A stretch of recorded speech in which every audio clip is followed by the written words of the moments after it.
We are thrilled to be back with you. We are thrilled that our initial plan was able to make it through the leadership and that you approved and that you are seeking our further assistance. So today we are presenting you with the second installment of the Railway to Recovery. We're looking at a qualitative assessment of the risks and benefits of the Midwest Connective Corridor. So in order for us to provide you with an actual decision, we need to contextualize the decision.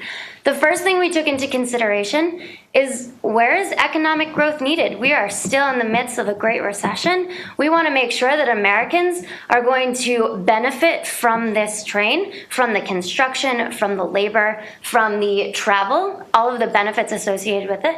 So we're looking for what needs our help. Now, we also know that there are budget constraints. Again, going with the Great Recession, we know that money isn't just growing on trees and falling into your laps. So with this in mind, because we are conducting a pilot program, we want to make sure that we're considering that we're not going to waste all of your money right away in the horrible event that something doesn't go well. So you want to make sure that you are maximizing the benefits that you're going to receive without sort of drying up all of the resources that you have to offer. So a quick look at the potential program cost ratios. As you can see, we have looked at all four of the corridors and looked at the cost per person and the cost per mile. Up there, the cheapest cost per person and the cheapest cost per mile falls into the Northwest Corridor, with the Midwest right behind it, followed closely by California in terms of cost per person and cost per mile. And finally, the Northeast, which, as you can see, is really expensive. All right, thanks. So we put together a SWOT analysis looking at the merits of the Midwest Corridor. So internally, we looked at strengths and weaknesses. So in terms of strength, we wanted to look at an effective model of expansion. So basically, the idea of a pilot program is this is one small segment of the United States, and we want to look at how we can extrapolate it. We think the Midwest is always a good representation of this, because we think the Midwest is a combination of both urban and rural areas, and is essentially a smaller microcosm of what we're looking towards expansion. So we think we have that. But additionally, we need to look at cost effectiveness. And as you saw in the previous slide, in terms of cost per person and cost per mile, the Midwest, along with the Northwest, are far and away the cheapest, and California and the Northeast are significantly more expensive. So when you're looking at what you want to invest in, you need to keep in mind the cost efficiency of this. But furthermore, you need to look at the idea of financial risk, because if this does go under, if something does go wrong, if you're using significantly more money and investing in something like the Northeast, the potential for political backlash and other things becomes huge if something goes wrong. We think when you are dealing with smaller scales, there's a lesser amount of risk, there's a lesser amount of gambling. We think you can use a smaller sandbox to essentially come to the same extrapolated ends. But we also need to look at the idea of facilitating geopolitical collaborations, because we think a lot of the connections that exist within California, within the Northeast, these connections already exist, for instance, between Baltimore and DC. But if you look at the Midwest, there aren't really strong connections between the Milwaukee region and the St. Louis region or the Detroit region. We think simply having a connected high-speed rail could actually force these state governments to actually come together and can come to mutually beneficial ends. And we think that this would be a positive impact from this program. Internally, there are a couple weaknesses. We do recognize that this isn't going to be as fast as the 220 mile an hour Northeast one. We're only going to 110 miles an hour. So we understand that when you decide to fund this as the FRC, you're not going to have quite as much of the futuristic vision. But I think you need to look at a few other things. There's the idea of unexplored markets, that currently there aren't a huge number of people who actually commute from Chicago to St. Louis by train. But we think simply because this doesn't exist doesn't mean that it won't come into fruition in the future when you offer a reasonable model that offers this. But furthermore, we need to look at the idea that there is slightly lower population density, and there are limited tourism opportunities. We're not going to be able to compete with California for tourism opportunities. We're not going to say we're as densely populated as the Northeast when you're determining to fund this as the FRC, but I think you can still see that there are benefits and we can extrapolate from this.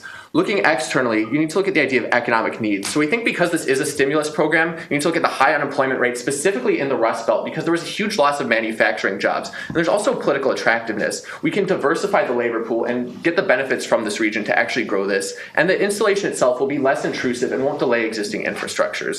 In terms of the negative threats that exist externally, we do have to worry about matching funds. Specifically, there are a lot of conservative states like Indiana and Wisconsin, which might be hesitant to fund this. But I think when we show that it can be an effective process, I think they will be willing to meet this. And also there are concerns about labor, but I think, again, once you show that this can diversify the labor pool and can increase employment, we think labor will support this. Okay, so now upon performing the SWOT analysis, we had to step back, we had to decide what's the most important to you. And so right now we decided to step back and go back to basics, which is the double bottom line, which is cost effectiveness and social benefit. And right now the Midwest is very comparable in cost effectiveness, but the social benefit is what differentiates the Midwest to the other corridors. And that is why we chose the Midwest primarily, is the economic potential and the social benefit that is there for the taking. And now there are counter arguments. Each corridor has strengths. And right now I'm going to take you through some of the comparisons of the other three corridors and kind of show you how the Midwest either overcomes those or compensates and shows that the Midwest still wins out. Now, starting with the Northwest, it is the cheapest per person per mile, and it has that international connection with Vancouver. Now, those could be strengths, and this is the cheapest, and it connects countries, it goes transnational. But the Midwest, the strengths of this, the counter arguments for the Midwest, is that a similar cost structure, but has greater social benefit. We can help the Midwest out. It is very high unemployment numbers right now in the Great Recession, and we believe that they do need our help.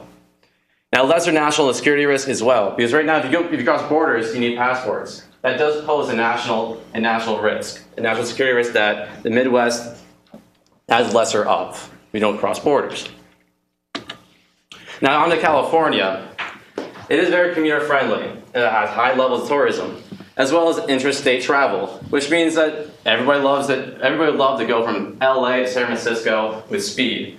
Everybody loves to travel and visit California, the West Coast. And we don't have to deal with one state government. So that's also a benefit, right?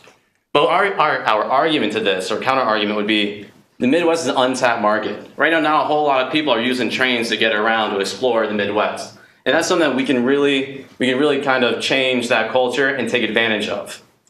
Connecting states. Right now we're in the recession. We need a coalition. We need to build a coalition. We need to connect people in the Midwest. And by building this railway, we can connect the Midwest.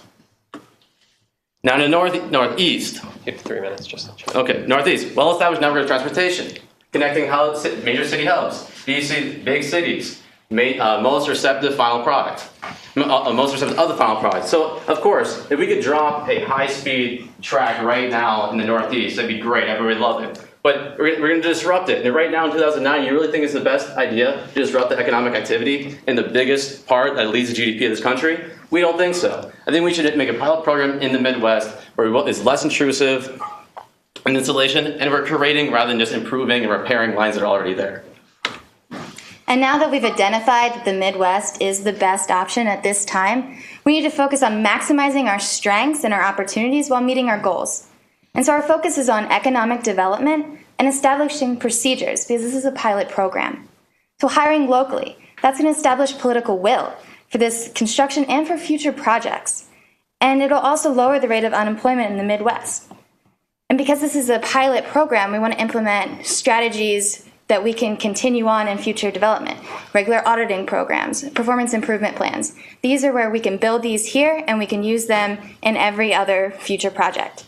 Additionally, we want to mitigate the weaknesses and manage the threats. And because of the political landscape in the Midwest, it's important that we orchestrate a targeted campaign to get the decision makers on board. And I think that we can do this. We can highlight the economic benefits, like reducing the unemployment figures. But we also need to make these figures easily comprehensible and easily accessible.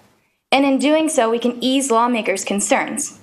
And we can also foster the community support.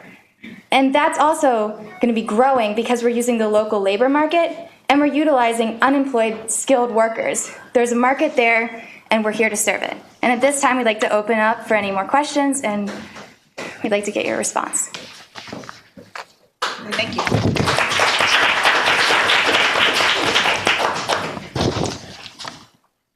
Okay, so how quickly can we get this in place in the Midwest?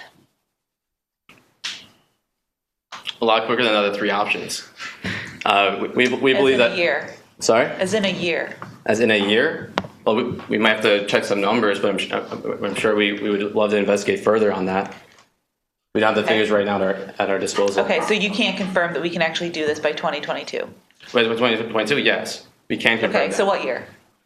by 2022 it will be operational. Okay. How could it be quicker than the northeast option if that already has track?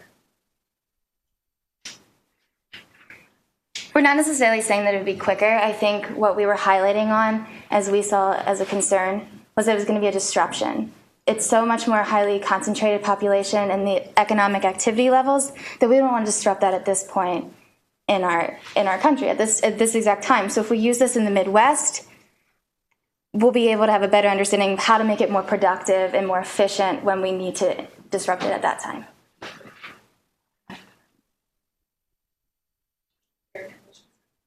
Just one, what is your rationale, or what are you seeing, what have you researched that tells you that there's going to be enough demand in the Midwest to make this pilot successful and allow us to expand across the rest of the country? So we think specifically there's a need with labor markets and flexibility. We think, for instance, there are a lot of manufacturing jobs that were lost in Detroit, but we have skilled workers there who could, in theory, come into places like St. Louis or Milwaukee and perform the same obligations. So we think the flexibility in labor market is huge. We also have to realize that these are large urban areas that have historically been disconnected. And maybe these connections don't exist right now, but when we offer a convenient and cost-effective way to build connections between major urban areas like Chicago and St. Louis, we think we can certainly facilitate some connections. We think, like we said earlier throughout the slides, we think there's an untapped potential. We think the demand will come once there are feasible ways where people can actually achieve this travel. I didn't hear you talking at all about environmental concerns or potentially some of the land use issues with respect to farmland. I know the Midwest has, as sort of an agricultural area, is acutely concerned about some of the environmental concerns. Can you speak about your thinking on that? Yeah, I mean, because it's a relatively untapped market, the amount of construction we would have to do would be generally minimal. We wouldn't be cutting through majorly populated areas.